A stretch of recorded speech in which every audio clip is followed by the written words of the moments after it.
Hi everybody and welcome to my YouTube channel. Today we're going to be talking about 3 topics in Buddhism: Anicca, which means impermanence, Anatta, which means no self, and emptiness.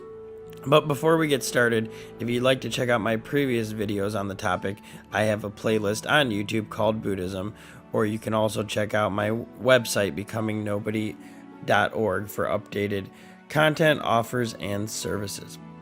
So, what are these 3 topics? Impermanence, non-self, and emptiness. I wanted to start off today by reading a quote that the Buddha said himself to one of his disciples, Subhuti.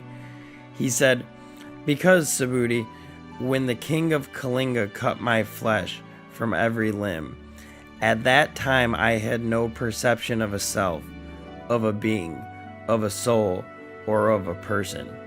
And why? If, Subhuti, at that time I had had a perception of a self, if I thought I was somebody, I would also have had a perception of ill will at that time," to the king who was cutting his flesh. "And so if I had had a perception of a being, of a soul, or of a person, with my super knowledge, I recall that in the past I have for 500 births led the life of a sage devoted to patience. Then also have I had no perception of a self, a being, a soul, or a person." So that's pretty crazy, right? What are we thinking here?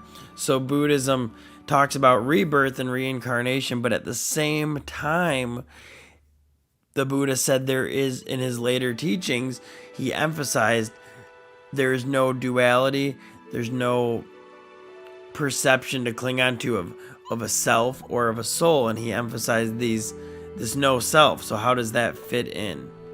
So we'll start with the first of the 3 topics here, which is anicca, and that means impermanence. And that was one of the Buddha's first teachings. He taught, which any human can plainly see, that everything was impermanent, that everything was subject to birth, to death, to change and decay. Everything in this physical universe, everything in the heavens, everything in the hells. No matter how long of a time span anything existed, no matter how long the sun shined or how long the earth stayed in orbit, eventually it would fall apart and it would decay. So that is, anicca is the idea of nothing being permanent. And it ties in here to not even ourselves being permanent. And that is what anatta means. Anatta means no self, or an atman, no self, because atman is the self. So what does this mean? Basically what we are saying here, what the Buddha was saying here, is that who you think you are doesn't exist. And that's why he says in there, if I had had a perception of a self, a being, a soul, or a person. So if I thought I was somebody, when the king cut my flesh, I would have perceived ill will towards him because he would have been attacking me. The only way I didn't perceive ill will towards him is because I had no perception of a self. So that's pretty, is that disheartening? What does that mean? What's taking rebirth if we have no self? Well, it's an interesting concept. So at the fundamental level, and the first and foremost, is to say that who we think we are on a daily basis, the Buddha said, isn't actually real. We're just a coming together of the 5 aggregates. We're a coming together of different circumstances, of different events, and of different particles that form us. And so it isn't how many people think, that an atheistic view, that we're just a body, like how some people in science view us. It's viewing that even our soul, even our essence, even the consciousness that's taking rebirth, that's reincarnating, still is not a fixed entity and still eventually dissolves into oneness. So after those 500 births where Buddha cultivated patience and his thousands of incarnations, he came to enlightenment, where he would no longer have to take birth at all again. So the idea of anatta is that there's no permanent, fixed, separate self. There's no you that's separate from the rest of the world. You're actually one with the rest of it. And this is where the idea of Annata in Buddhism and the Atman, the self, you being one with God in Hinduism, and in when Christ said, me and the Father are one, that's where it comes together. Because all the Buddha is saying is what you really are is not at all what you think you are. It's not what you perceive yourself to be. It can't be categorized, rationalized, or explained. Even calling it a soul, a self, a person, or a being can lend you to misconceptions of thinking that's real, that your analytical, rational mind can define what you really are. But really, it's like Alan Watts even said, the real self is so deep down and so hard to reach and understand, it makes more sense to just say that you don't exist, because who you think you are really doesn't. And so this is also, it's a medium point. It's a point of despair, seemingly, because you see that everything's empty, which leads into our next topic, emptiness. So you could see that everything's empty, everything's devoid of meaning. Really, it's not. Really, it's beyond meaning, and it's complete bliss and oneness. But when you first are introduced to this thinking and this understanding, it's kind of weird to grasp. So what does emptiness mean? Emptiness has a few meanings in Buddhism, really one, but came at from a few different ways. So first of all, let's talk a little bit about science. So emptiness ties in with quantum physics. It ties in with the theory of relativity, because emptiness tells us that all reality is empty. It's devoid. If you break apart any material form, it's just energy. It's just patterns moving around. It's all the same energy, just condensed into different forms and patterns. So really, everything in the universe is emptiness. It doesn't actually exist. Me, you, the TV stand, what you see outside, yourself, it's all empty. And the truest, deepest meaning of emptiness is one with nirvana, is one with bliss and enlightenment and ultimate liberation. So when in Buddhism it says that the world is all empty, there's two ways of looking at this. There is the emptiness beyond form, which is the emptiness of enlightenment, of ecstasy, of being one with God, of being yourself. That is nirvana. That is like the band Nirvana. That's what they're named after. Like that is nirvana. But in later sutras, like in the Diamond Sutra, when Buddha got even in teaching to his deeper teachings, he said, emptiness is no different than form, and form is no different than emptiness. So what he was saying is that enlightenment, nirvana, perfect peace, is no different than the form of this world. And this world, this form, is no different than ultimate enlightenment. So let me just explain this in a little more layman's terms, is that normal people, your average person, is completely defined by this world, right? Their conceptions of form, their daily life. So it helps you first to understand emptiness or nirvana or anatta as saying that there is a reality much beyond this reality.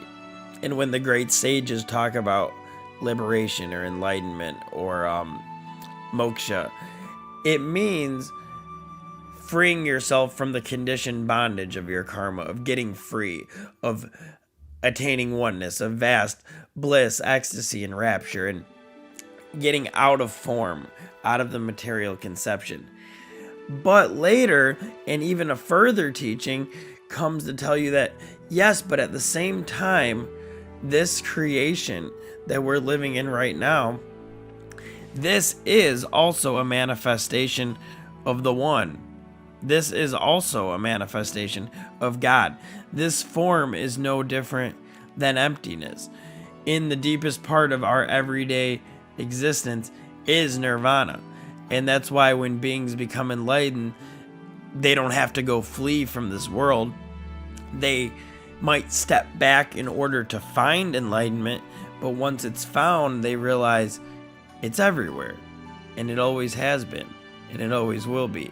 So that's a pretty short way of summarizing the teachings, obviously I would say first you would want to study deeply into emptiness and into the formless before then seeing that form and emptiness are the same thing. So what are we talking about here? So impermanence, no self, and emptiness. What do these implications lead to? Well, basically they're telling you that you shouldn't hold on to any fixed views. You shouldn't hold on to any structures of mind that tell you that you got it all figured out and you know how everything works and how it is, because everything's changing. You as a fixed entity, though you may be moving through millions of births and deaths, ultimately don't even exist as that fixed entity. So you're not the personality that you are in this lifetime, and even your soul you're ultimately not. But the crazy part and the kicker to the whole thing is you're much more than all of that. So that's what's tough to remember, is like, it could sound despairing, but it's not, because there's a vast emptiness. You actually are everything. You are everything. So you're playing in the illusion as the separate self. You're playing in the illusion as lost. And as we can see scientifically, the illusion is, just as the Buddhas and the Hindus stated, it comes apart at the seams. When anything in this world of form is analyzed deeply enough by microscope, deeply enough by the laws of physics, deeply enough by quantum physics, it's seen that it has no inherent existence. Just as an electromagnetic wave can be seen as a wave or a particle, because it doesn't actually exist. It's relative. It seems to be a particle when it's observed. When it's not observed, it's a wave of energy. It's nothingness. And those are our fundamental building blocks. We are nothing, and in being nothing, we are everything. So the teachings of Buddhism, it really isn't a contradiction with other spiritual teachings. It just goes really far out there and way to the point of how it all is. And so it could seemingly contradict, but when you take any religious or spiritual tradition to its utmost point, to its extreme, you can see where they come together. And you can see that they're just coming at it from different angles, trying to explain it in different ways. So, impermanence, non-self, and emptiness. The best way to begin a contemplation on this will be the end of the talk, is sit down quietly to meditate and just think about, what is this? Who am I? As you watch the little subtle thoughts arise, to who do these thoughts arise? And that's called self-inquiry. Who is this being? Who's the one, when you say in your head, I'm me, I'm I? Who is the one that says that? So you sit and contemplate that. Where does that come from? What goes on? What's happening? And so those are actually, although that could sound silly, those are very powerful spiritual vehicles, spiritual methods that you can use. So you sit down, and as you're meditating, you just watch the thoughts come up, and you say, who's thinking this? From where do these thoughts arise? And that will give you, looking like that will give you your first insight into emptiness, your first insight into impermanence. And I do offer, now that I am a certified meditation teacher, some I'll definitely offer some services on that for anybody that's interested in meditation. So I wanted to finish with this. This is called the Buddhist Heart Sutra, the Haridaya Sutra, and it has to do with form and with emptiness.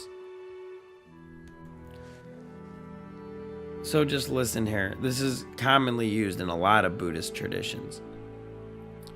The Bodhisattva of compassion, when he meditated deeply, saw the emptiness of all 5 skandhas, and surrenders the bonds that caused him suffering. Here then, form is no other than emptiness. Emptiness is no other than form. Form is only emptiness. Emptiness only form. Feeling, thought, and choice, consciousness itself, are the same as this. All things are by nature void. They're not born or destroyed, nor are they stained or pure, nor do they wax or wane. So in emptiness, no form, no feeling, no thought or choice, nor is there consciousness, no eye, ear, nose, tongue, body, mind, no color, sound, smell, taste, or touch, or what the mind takes hold of, nor even an act of sensing, no ignorance or end of ignorance, nor all that comes of ignorance, no withering, no death, and no end of them, nor is there pain, or cause of pain, or cease in pain, or noble path to lead from pain, not even wisdom to attain. Attainment too is emptiness. So know that the Bodhisattva, holding to nothing whatever, but dwelling in prajna, wisdom, is freed of delusion, hindrance, rid of the fear bred by it, and reaches clearest nirvana. All Buddhas of past and present, Buddhas of future time as well, using this prajna, which means wisdom, come to full and perfect perfection. Hear then the great Dharani, the radiant, peerless mantra, the prajna paramita, which means the great wisdom vehicle, whose words allay all pain. Hear and believe its truth. And it ends with the mantra that says, Gate, gate, para, gate, parasam, gate, bodhi, svaha. Gate, gate, para, gate, parasam, gate, bodhi, svaha. Gate, gate, para, gate, parasam, gate, bodhi, svaha. And that means gone, gone, gone beyond the beyond. Awaken, wow, or awaken, oh joy. So that is the Buddhist Heart Sutra. So if anybody has any questions about anything we talked about here, or wants to practice any forms of meditation or spiritual study, please feel free to reach out to me and let me know, and we will be back next week with another series, another topic in the series of Buddhism.